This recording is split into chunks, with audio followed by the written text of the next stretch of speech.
Hi, everybody. Hi, everybody. Hi, everybody, and welcome back to the Talking About the Big Stuff podcast with Michael Cole and Matthew Cravat. I am Michael Cole. And I am Matthew Cravat.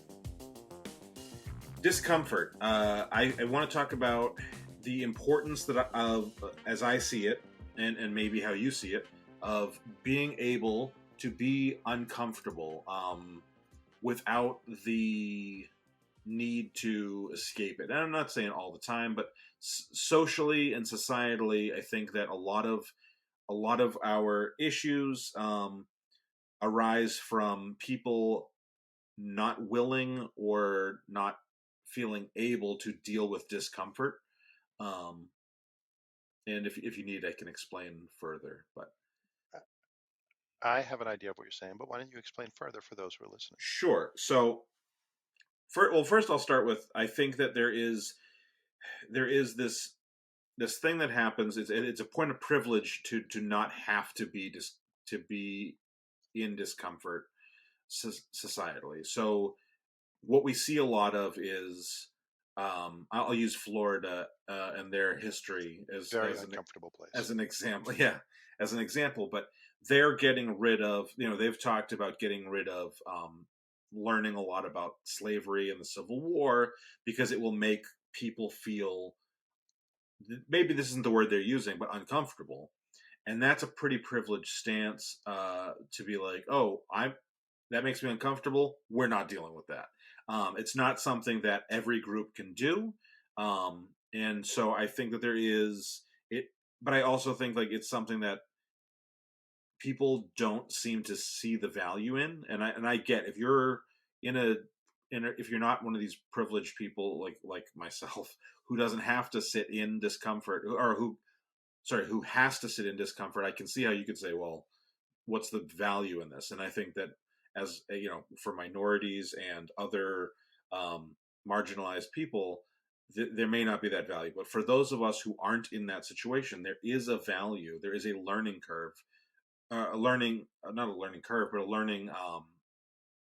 There's something just to spur on some learning in being uncomfortable. Yeah, I mean, there's a meme about, inspired by Florida schools about, if just learning from history makes you uncomfortable, that's the point. So you don't make the same mistakes. You don't stop learning about it because it makes you uncomfortable. That's the lesson you're supposed to learn. I would say like there's a meme where it shows like a, a moment in racism in our history, and it's like just because learning about it, you don't have the right to change history or silence history just because it makes you uncomfortable. Being uncomfortable is the point. That's how you learn from history, not to make the same mistakes. And Right. Florida is doing the opposite. Like, we don't want to learn from our mistakes, so let's not learn about them. Yeah. I agree. Of course, they don't see as the people making the decisions don't see those as mistakes. They see these as make America great again. Those are the good old days. So like, they don't consider it a mistake. Their problem is our history is being taught from a kind of objective standpoint instead of a we were right standpoint. And that's what they Right. don't like. Yeah. And so the thing that made me think of this topic, although I think it's really I've had the thought a bunch. I've never thought to bring it on the podcast until the last week. Was I was listening to we where there is woke, or where there's woke. I forget Where how. there's smoke, like Where there's there's smoke, woke. there's fire. Where there's woke. Yeah. Where there's woke. I didn't even connect that. Yeah, So see, where Thomas the is always thinking. yeah, where there's woke is a podcast. I recommend it. It's a good podcast, and in it they talk about topics that were perhaps blown out of proportion by one side of the media to show craziness in the other side. Yeah, like if you go with the metaphor of where there's smoke, there's fire, and like where there's woke, there's fire. They're covering the Right. fire.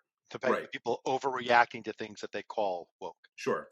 So, but on the episode that I listened to, and I actually don't even remember what they were talking about, but there was a piece where they talked about the the woman who's going to be directing the new Rey movie on for Star Wars, and I have her name written down. Let me just pull it up real quick. Uh, it is Charmine Obaid-Chinoy. Uh, in an interview with Jon Stewart about 8 years ago, he asked her something, and she said, uh, "I I just love making men uncomfortable." And it has been blown out of proportion. Even when I was looking up It I was made trying them to get uncomfortable. the quote for to be able to read the entirety of the quote, and I couldn't find it. All I could find was these articles about how you're alienating the Star Wars uh, franchise. Now, it is important, or alienating the Star Wars fans, because most Star Wars fans, are boys, and I'm not alienated by it. I mean, well, that's the But point. Like the people who are alienated by it are shit people who should be uncomfortable, and we don't want them as part of the fandom. yeah, but I but it, so it, that and when I was listening to it, it surprised me at how what was that? What was There's that a small face? earthquake in my dining room. Oh, okay. Either that or I banged Was my there a table. snake in your boot? Like what happened? I banged the table and the camera was shaking, so I had to Oh, play gotcha, into gotcha. it a la Star Trek on the bridge. Ah. Okay, all right. So, yeah, when I was listening to it, and I want, like I said, I wanted to find the clip, but or find the quote. People are taking it out of context. It's John Stewart, so it's meant to be playful the way she said it. But the point in the idea of that is like they're challenging stuff is gonna be uncomfortable. That we don't have that big of an issue with this concept for I'm sure we've all heard the phrase "no pain, no gain" when you are Yeah, when you're exercising. having sex. Yeah, when you're exercising, it discomfort. I mean, there's a healthy way and there's a bad way, obviously, And if and I think anyone from that's my like new job is listening to the podcast at some point after you find out about it, I'm sorry. You hired me. it's too late now, motherfuckers.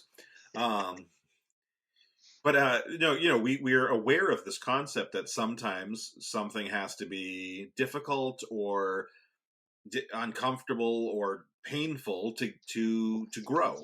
To the point is that we all get that idea, but for some reason when it comes to social issues or societal issues, there is this hiccup that nobody I don't want to be uncomfortable. And partly I think that is when you haven't had to be uncomfortable, it is easy to go, "Oh, this is an alien feeling." And I'll give you an example. So I have been, I think, very uncomfortable in my life. When in a lot of situations, but when I was 23 years old, I went to Adam, our business partner's church, to to witness the christening or baptism of his what? What's so funny? The way you say witness, it just sounds dramatic. Isn't that? I mean, I think that's what Yeah, they call it. I mean, they might. I mean, I don't, what, how would I? How would I know? How would I Yeah. know? I wouldn't know. It just sounds funny to So, me. I make a laugh yeah. or an accident. Yeah. So anyway, we I went to the baptism or the christening or however they called it in his church, and I was the only white person in the building. And it was not the most comfortable situation. I also showed up early, and that was also a mistake since my friend is constantly late, so he wasn't there. So I was just by myself in a suit in this church and in this area area of the state that I'm not Cop. from, and I'm the only white guy, and everyone was very friendly and nice, and it was not a bad experience. But I afterwards I was either talking to one of my parents or somebody, and I said it was kind of uncomfortable being the only white person in the room, and they said, "Yeah, what do you think Adam feels like all the time?" Because Adam comes to work, and hangs out with you and your friends, and Adam does this, and and the idea being like, oh, it was it was something I had never had to deal with. And I think about the fact that in high school there was a few black kids. When I say a few, I literally mean like three at any given time.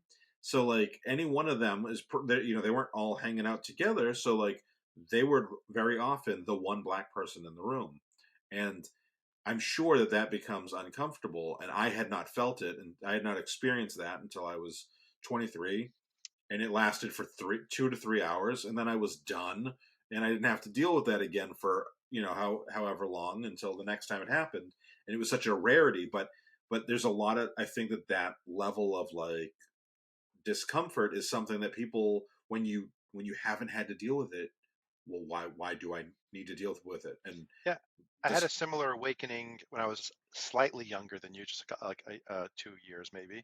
I used to date this Indian girl, and I would go to temple with her and go to temple, and maybe there was another white boyfriend or girlfriend going to temple, or some, but pretty much I was generally the only one.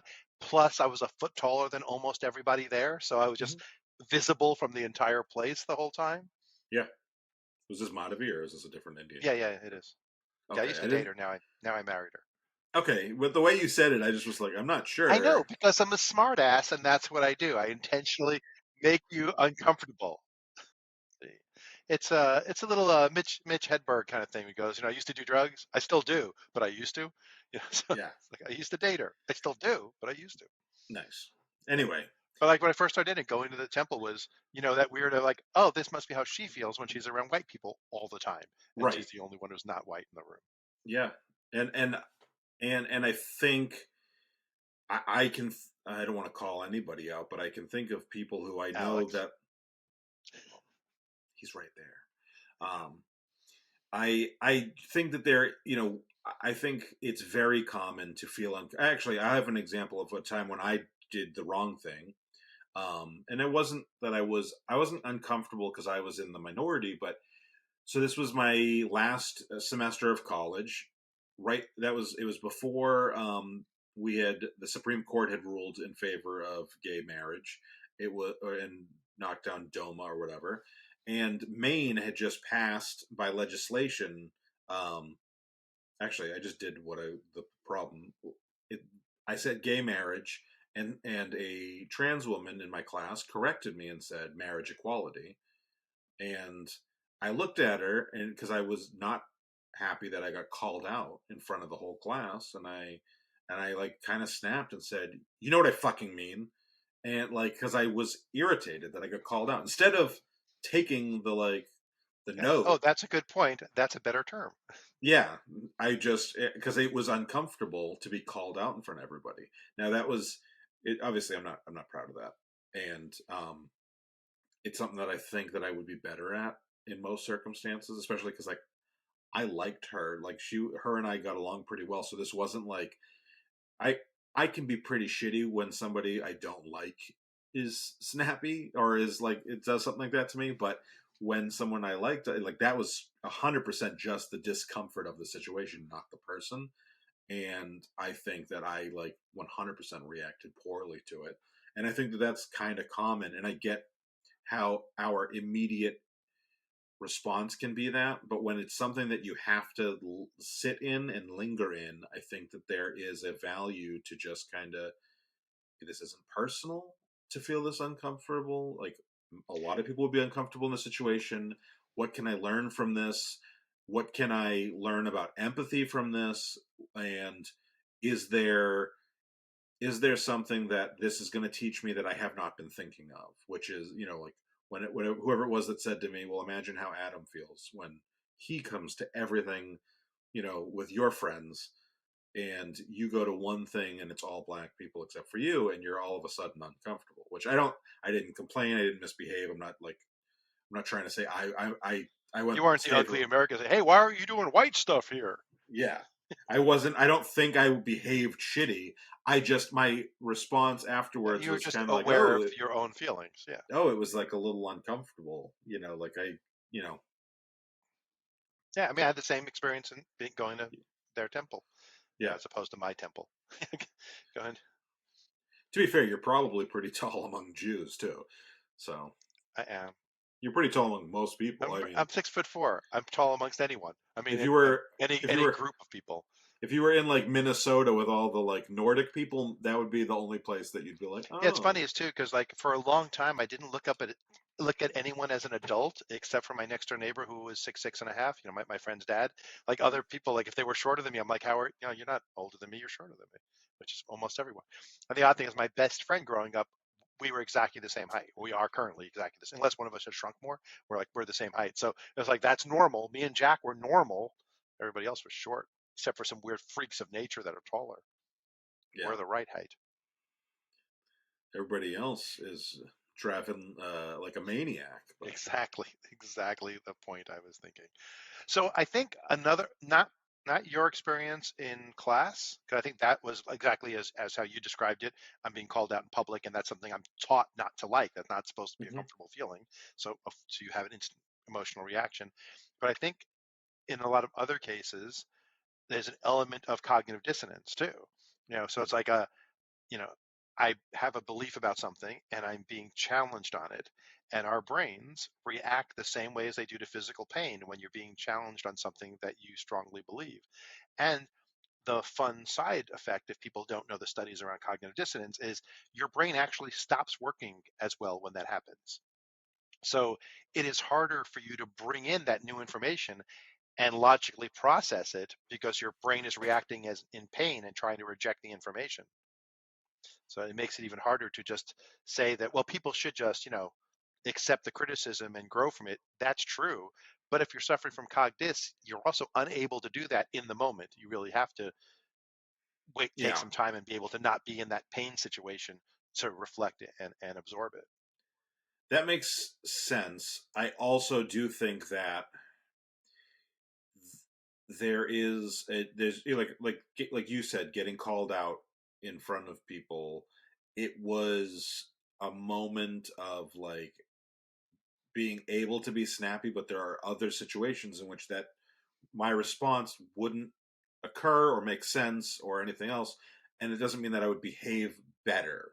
Um, like for example, like if we were having a, I mean, I don't get hung up on like if we had a conversation in a class or in any other situation where it was several black people talking about all the things that what the white race has done over the last half a millennia or more, um, then I don't think I would have the discomfort that a lot of white people would have. So I can't really even think of a I can't think of a good example where I would fall into that situation. But like I don't identify with an entire group like that. So like when you if you want to talk shit about white people, I don't care. Like Yeah, well, I think I a don't lot of times those of us from the Northeast, often, not everyone, obviously not everyone, but a lot of us come from immigrant backgrounds. So when sure. they're talking about things that happened 3 generations ago, we're like, yeah, well, I wasn't here. My family, like, it wasn't my family enslaving people. My family Yeah. wasn't here. It wasn't my family in the 60s doing, a separate but equal thing because my family were struggling to get by as immigrant Americans. My dad was just starting to make it, as a first generation who wasn't doing blue collar work, so it doesn't hit us as emotionally. It doesn't hit me as emotionally. So I don't have cognitus when I hear that stuff. I don't need to be hashtag not all white people. I'm like, no, I get it. 90% of white people, yeah. You know, Yeah, I was the ethnic minority in my neighborhood growing up, so I completely understand. I don't get uncomfortable hearing about like Michael's example, but then in the same way, I can still have some empathy about what I'm hearing, and that is sometimes a loss on the folks that have a hard time even having the empathy. Is well, it wasn't my family. Well, yes, but it doesn't mean it didn't suck for them. So you have that as an understanding that I think both parties can have a better appreciation for. Yeah. Why do you think I like not being on camera? Because then I can mark clips. I you're on mean, camera now, man. oh, I know. You're on camera as far as live stream, but if you when you're not talking, We'll edit you we're out. gonna cut you out. Yeah, Matthew just remembered that I yesterday wrote my introduction slide to introduce me to my new company that for my director to send out, and I did write about my podcast in it. So I'm like, oh, maybe I should pretend. Oh People no. may go looking for that podcast. Yeah, Yeah, every once in a while, I hear Michael have that same fear. I'm like, dude, if they find it and that's your bag, that's your bag, dude. Remember Own the it. one where Michael was talking about fucking a moose when he was in Alaska? That's just that can Well, hurt your career. yeah, I mean, there's that one, or about him solving a Rubik's cube. Like there's, you know, He's like, look, Alaska's he's not like, colored in. hold on. There's a reason I didn't color in Alaska. I don't want anyone to know about that. yeah, But we're talking about going to Alaska next May, by the way, with my family, just to see I the know. aurora borealis and stuff. That's awesome. Also, just so I forgot to tell you, but you will be appearing in a film festival at Logan's School. We got the word today, so Yay! yeah, We made the cut. yeah. There was like there was not enough clips to even fill out the time allotted. So as long as it wasn't inappropriate, I think we would have. But I'm not telling Logan that. So just the entire internet. But this will get cut out of the regular I mean, I version. don't know how something that was shot and edited by you is not going to make the cut. I mean, versus some dad with a with their um, their old 5-year-old model mobile phone that's shooting in like 3 megabytes, and they're like, eh. I did watch one of the other videos that was entered in, and it was like a little stop motion with Barbies, and the audio quality is significantly better than ours, but the video is not. Yeah, because they Um, probably did everything with a microphone sitting in an office. They probably sat in a room with a microphone rather than being live on set like we were out in the outdoors. We went out in the wilderness. We did a 3-hour hike to get out in the wilderness and find a good spot. No one else yeah, did that. we roasted that homeless person. Um, I know. Our insults were so mean. I think we really hurt his feelings. yeah, yeah. Anyway, so Whew, save that one. I want to talk about next. I want to talk about while I think it's really important to find discomfort, I think that there is also a little bit that we need to talk about with. So there's a difference between discomfort and danger, or discomfort and lack of safety, and I think that we can conflate those sometimes, because again, that's another part of our the privilege of not having to deal with discomfort is my discomfort is harm, whereas that's not necessarily true. There's a difference between I feel uncomfortable because I'm the only tall atheist Jewish guy at the Hindu temple, or I'm the only white guy at the black church, and being I'm in a dangerous situation, uncomfortable. And I was not in any way in a dangerous situation, and it doesn't sound like you were in any way in a dangerous I could have situation. taken all those pacifists. Well, not all Hindus are pacifists, are Don't step on my joke. they? Anyway, but my point being, Yeah, I but I think think that discomfort is a good word to use because I think discomfort yeah, clearly states that. but I think that there You is a didn't say sense, pain, you said discomfort, and that's more yeah, accurate but I think description. there's a sense that I think that sometimes for people that sense of discomfort feels like a lack of safety or a lack of security, and sometimes there can be like legitimacy to that. I feel like if you if we flip the roles for a second, if you're a black person in a group of white people, and that could feel very out of control, but that's also because of all the systemic pieces in play there. um and so I don't want to downplay genuine safety concerns or for people. What I want to say is, in a situation in which we learning about slavery in Florida, nobody's in danger of harm based on learning slavery about slavery, not learning slavery, that sounds terrible. Learning about slavery in Florida, or being being explained that about white privilege, or any of these other things that I think make people uncomfortable. That's not the same as safety.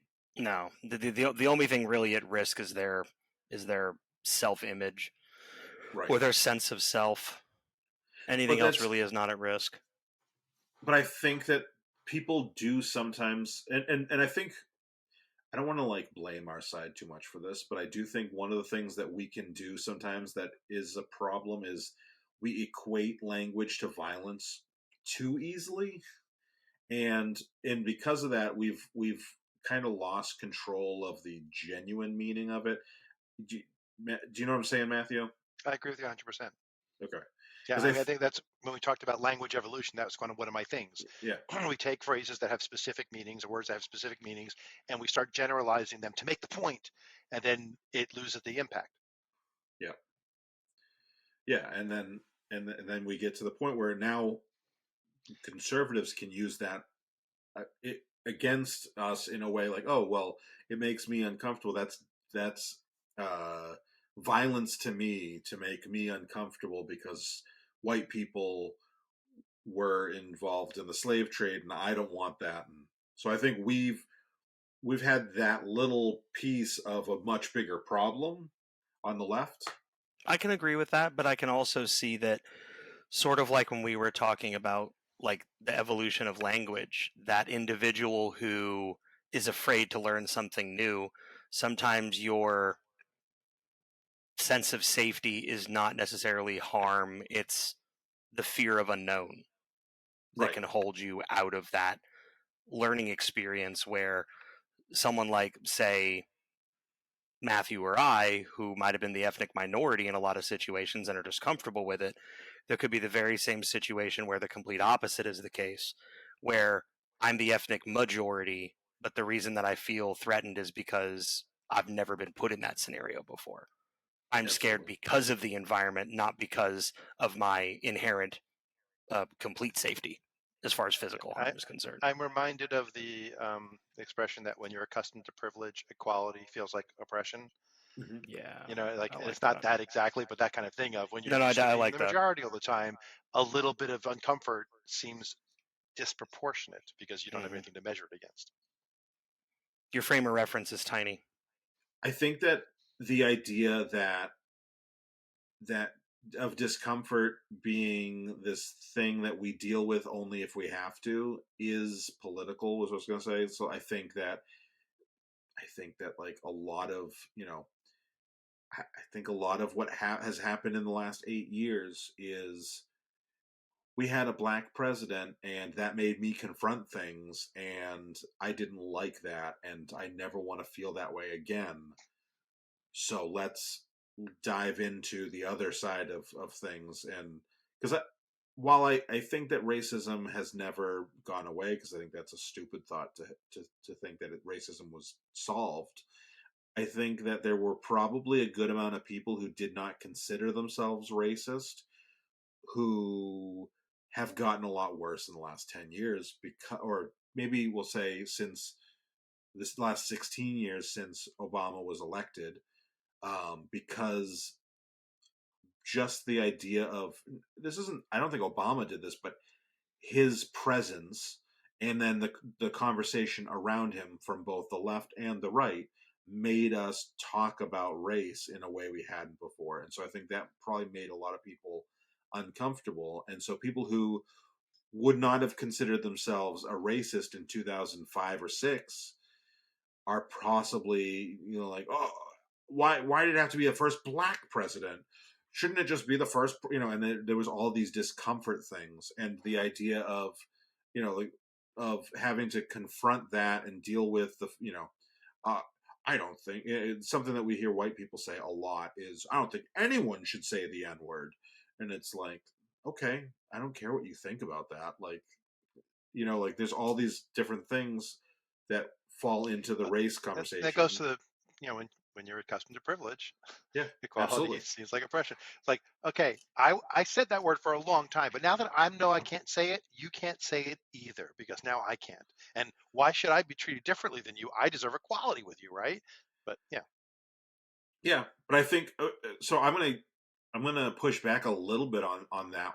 I agree with you, but I think that to clarify a little bit, I know a decent amount of people who I have never heard use the N word, who I genuinely believe in well before it was like nobody should say the N word.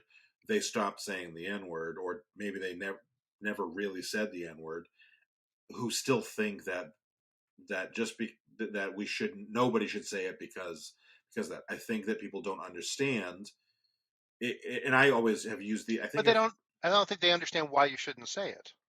agreed, That's why. agreed, Like they say, oh, it's the yeah, word is a bad word. Don't say the bad word. No, the word isn't a bad word.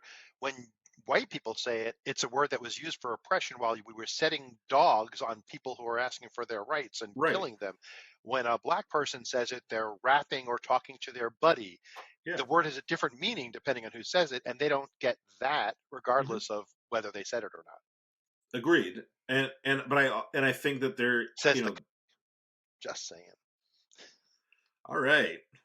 Guess what's getting? I know that we're going to be taking no slurs, Oh even though no, that it's word's your. okay. Nobody likes Jews. It's okay to say anti-Semitic stuff. That's fine. All right. And somehow we're flagged while still live. Um, Facebook and YouTube both just I was shut down. flying this the other day in the park, right? And it got stuck in a tree. All right. What I Now was they just gonna think I have a speech impediment.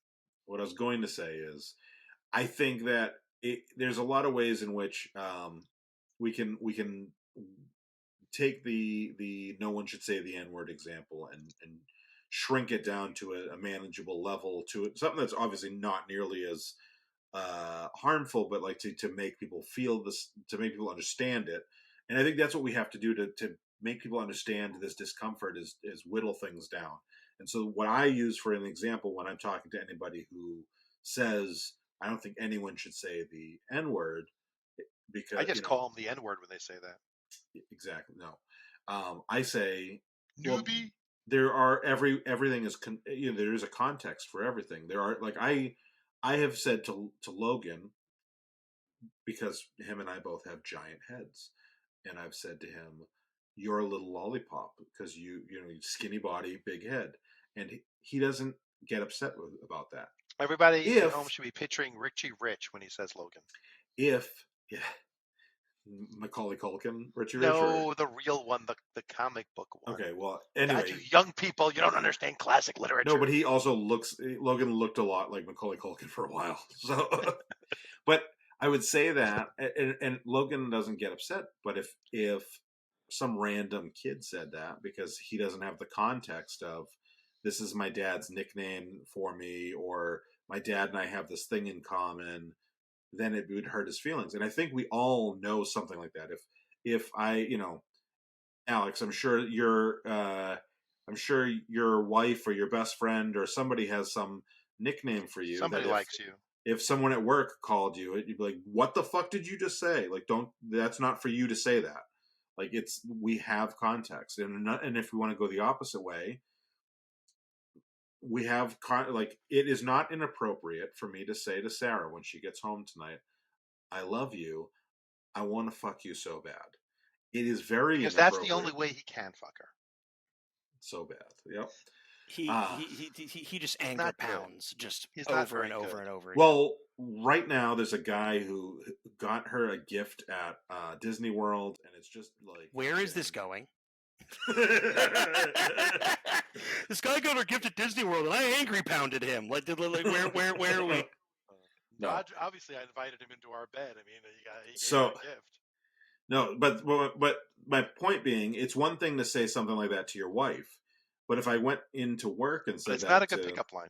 if I went into work and said that to literally anybody, almost anybody else in my life, I cannot say that phrase to. I would say it to you, Matthew, and a couple of my friends, but like, what I absolutely couldn't say it to a boss or to an employee or to a coworker or to a stranger, and that's not because anything in that sentence is inherently problematic, and but Context and words don't have real meanings. They only have the meaning you mean at the time you're saying yeah, it, and the meaning that the person hearing it takes. I mean, both those are equally valid because you Yeah. can yeah, text it. Context is a large part of it, Yeah. and what Mike was just saying when we're talking about using what is considered a racial slur. I've heard the term "it's theirs, so they're allowed." I think that's a poor and really reductive way to put it, and Well, I I think that's like. That's a shortcut way of saying it. They don't have the negative connotations when they're Yeah, saying it I because was they're about not to saying it say, with that. Yeah. yeah, Mhm. your example was much more impactful. The reason that it's different is because when you say it, it's the plantation owner. When they Yeah. say it, it's Buddy. Yeah. And what's unfortunate, and this kind of makes me feel shitty about it, is the only reason it's been taken on that connotation is because so many of the individuals who were oppressed by white folk, white men specifically, heard that, heard it used to address each other, and then thought, well, I mean, we might as well. It's already there. So the idea that the history has come full circle, and then now it's, as you mentioned, it's an entertainment. It's in other. It's even in Well, other. I think it's self-empowering though. It's when you used it, it was an Yeah, insult. when Now you I'm take going to it. take it and make it my. I mean, it's like But if you when you hear Mel Brooks say, "So I was talking to a Jew," he doesn't mean anything negative. When you hear Mel Gibson. Mel Gibson say, Mel Brooks to Mel I Gibson. have to work with Jews, it's a Yeah. different word depending on who's saying it. Yeah. So that whole idea of, oh, it's theirs, so they're allowed to use it, that's a real reductive way, but it's the same output. You're right.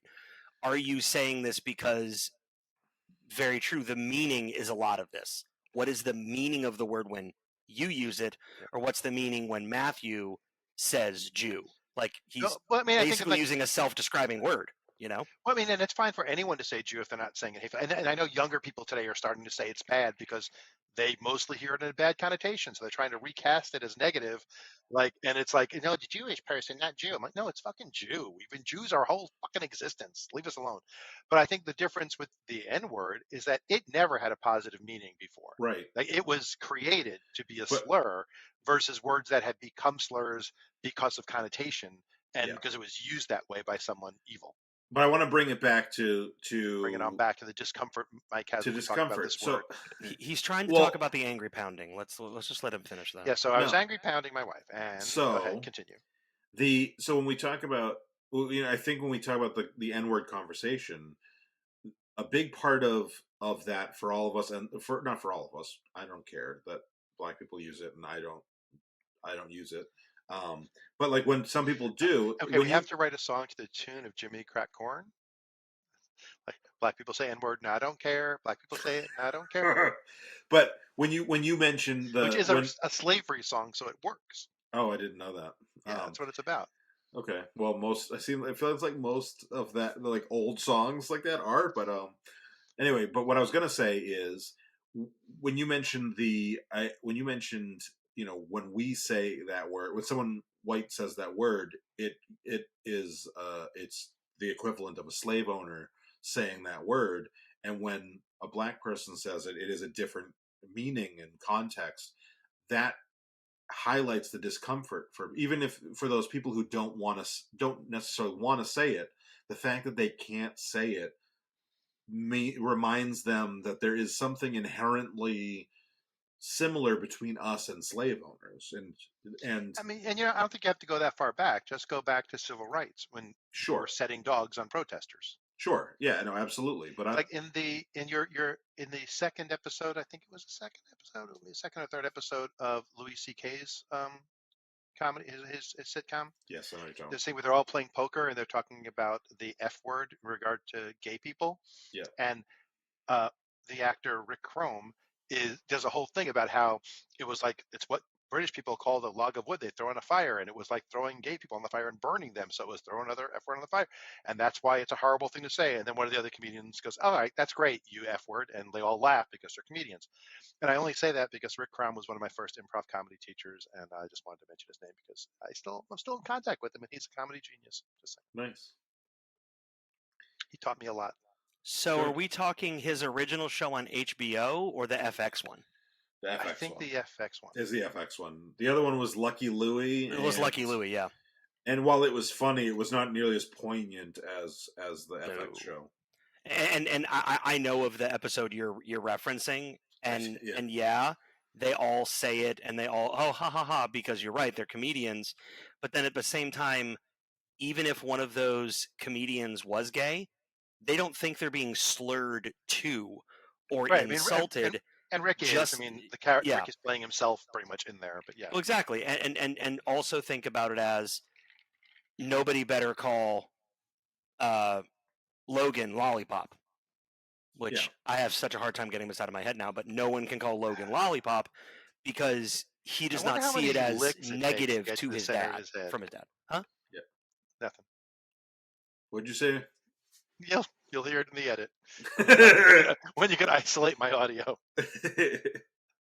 That's how like whenever I'm editing, I'm like, I did not hear this story, or I did not hear that comment, because there'll be a moment where we talk over each other for a second. I try to time it right so that happens. Yeah, good. They're little joke grenades for you to step on later. All right. So, do we want to start wrapping up? I didn't think we were going to use the N word, but if you want to rap, go ahead. Actually, I know you're into that music more than I am. I know the Sugar Hill Gang, and then I'm kind of out of. I don't know the current stuff. Yeah. In my house, I'm the urban music person, and it'll be You like hilarious Keith Urban? because my Cool. wife's like you though. So like, what is Wow, it? we Hip sound hop like each other's barbecue. wives. My wife says hip hop barbecue is her favorite, so it's pop rap, but it still is, that level. I had to teach her what a street sweeper was. She didn't know it wasn't a piece of equipment to clean the street. We had to have that conversation. But hey, It's a gun, right?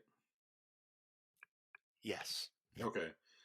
Because for a long time, when I would listen to the Nelly song, I did not know it was a gun, and Yeah.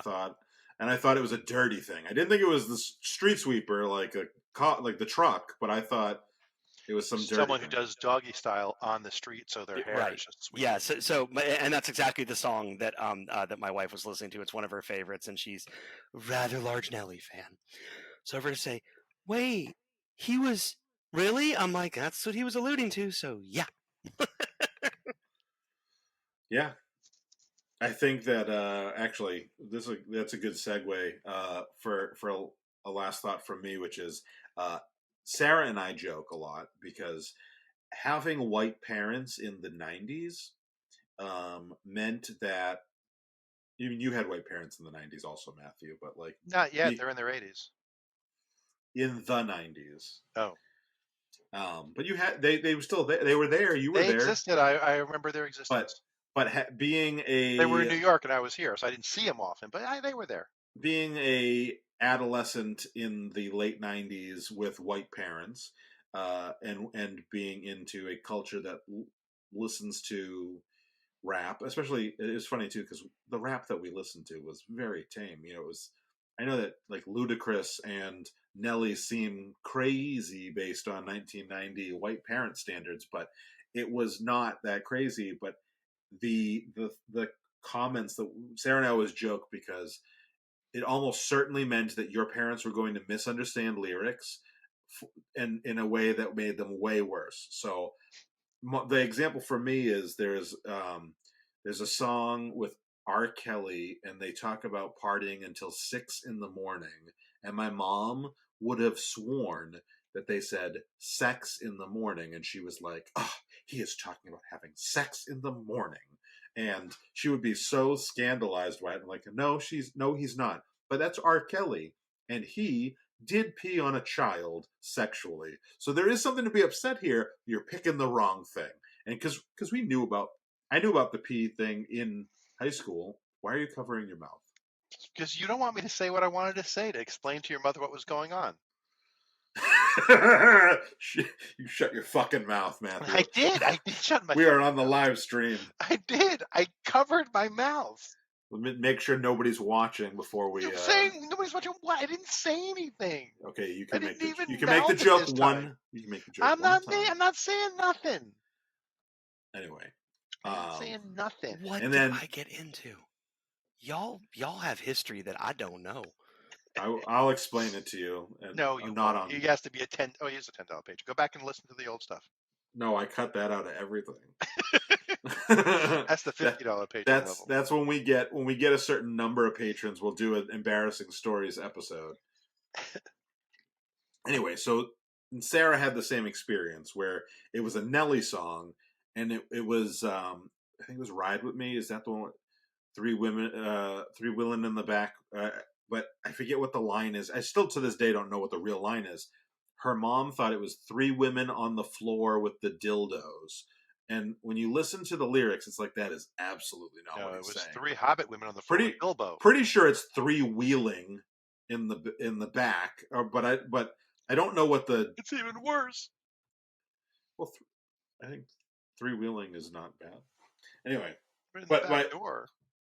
but a lot of that comes from like parents being uncomfortable with their kids being exposed to another culture that perhaps doesn't reflect as well on us when we get exposed to those other cultures. It can So here's my palate cleansing because they have a small frame of version of this reference. story. just like Matthew. Oh, you sound like my babysitter. Um, so here's my palate cleansing version of that kind of parental music story. Um, so my dad is a bluegrasser and does country music and all kinds of folk musics, but he has like no patience for any kind of like anything past like Elvis was too hard rock for him. Like anything like rock and roll, he just calls garbage. He refuses to listen to anything. Let's rock, pop, disco, hip hop. Doesn't make a difference. Anything that's not the country and folk worlds. It's kind of like the line in the Blues Brothers. He likes both kinds of music, country and western. You know, and he so one day we're in the car. We're going up to a music party actually in Connecticut, and not far from Sandy Hook, where the shooting took place. Actually, the next town over. Um, and I have cassettes with me in the car. I have my cassettes, and I say, cassettes are a way of magnetic media to transmit music back in the old days. So my son is laughing at me. So I hand my dad a cassette. I say, "Here, put the Grateful Dead in. You'll love it." And he goes, "Oh, I'm not listening to that heavy metal crap." I'm like, Dad, that's not what it is. Like, I don't care. I'm not listening to it. And like 5 minutes later, I'm like, "Here, Dad, this is a country western tape. You'll really like this one. It's a modern country western." Okay. Pops in my Grateful Dead tape. Oh, and he is singing along with some of the songs are classic country blues songs, and he is singing along. And he goes, "I don't love this arrangement, but it's a good song." And he's singing along. "Oh, that guy's a good guitarist." And I'm like, "Yeah, it's the Grateful Dead, Dad." He goes, "Oh, well, this one's okay. This album's okay then." I'm like, "No, this is all of the Grateful Dead. Everything is this." Uh, I did you hear on I forget which podcast it was, but Thomas, I think it was I think it was Dear Old Dads, but Thomas was talking about how when he was young and would listen. Oh no, it was Where There's Woke. They were talking about the Tom McDonald Ben Shapiro rap song, and he mhm. said when he was young he thought all rap was garbage, and now he realizes that that's kind of, whether you realize it or not, that can largely be coded racism, and only being interested in the classics can be coded racism, and I think there's a lot of that comes into play when you explain that your father doesn't like anything but country. Though it feels like I feel like it's okay if you like one genre and nothing else, but if you like all genres but one genre, then you become a Yeah, problem. that's why I felt it was a palate cleanser because there Yeah, was no. I think with my dad is we There's think no he's inherent shit in it. well, we, I mean, my brothers and I feel like my dad is because of his age, and time period, is undiagnosed autism spectrum because he has lots of classic symptoms and they get worse as he gets older because people's coping mechanisms fall apart.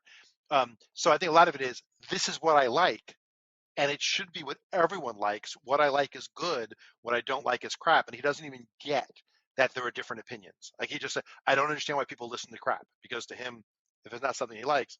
But I will yeah, say he totally digs the new Beyonce country single.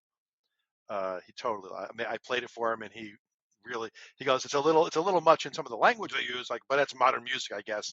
And he totally liked the song. nice. Yeah. All right, so now should we wrap it up? Yeah, well, I just want to say that, anyone watching us live, please join us for our future live stream. Typically, like today, they're at 6:30 p.m. Eastern on a Tuesday, Facebook, YouTube, even on our uh, talkingaboutthebigstuff.com website. But watch our channels regularly because there are announcements of changes and special times to accommodate guests. Like we're going to do another episode in just a minute. So, you wouldn't know that unless you pay attention. Yeah. And if you're listening to this podcast in podcast form instead of live stream, uh, please give us a like or follow, give us a thumbs up or a rating, whatever your podcast app of choice allows. And if you're on YouTube, either way, like, subscribe, ring the bell. And if you would like to support us in a monetary fashion, you can go on to either Apple Podcasts, and for $1 a month, you'll get all 4 or 5, depending on how many weeks there are that month, episodes 4 days early without ads, because we are now advertising on. We hit the threshold to be able to advertise. And if you want to do something other than Apple Podcasts to support us monetarily, you can do that at patreon.com/. I've been saying backslash I for know all the time. I let you go with it. / talking about, Just patreon.com say slash. / Everybody knows you're not talking about Guns N' Roses. Nobody's confused. Nobody's got a top hat on.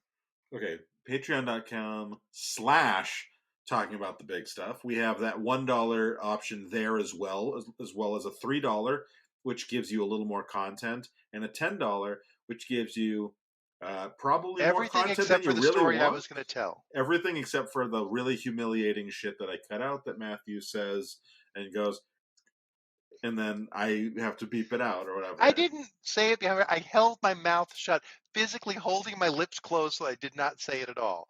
There was not any saying going on. Yeah. I Anyway. held my mouth closed. My lips were as sealed as the Go-Go's. Okay. So anyway, that's it. Matthew, do you got any last thought? My only last thought is to thank everyone for joining us to talk about the big stuff, because I know the big stuff can cause discomfort sometimes. The preceding podcast has been a Chocolate Diamond Media LLC production. Copyright 2023, all rights reserved.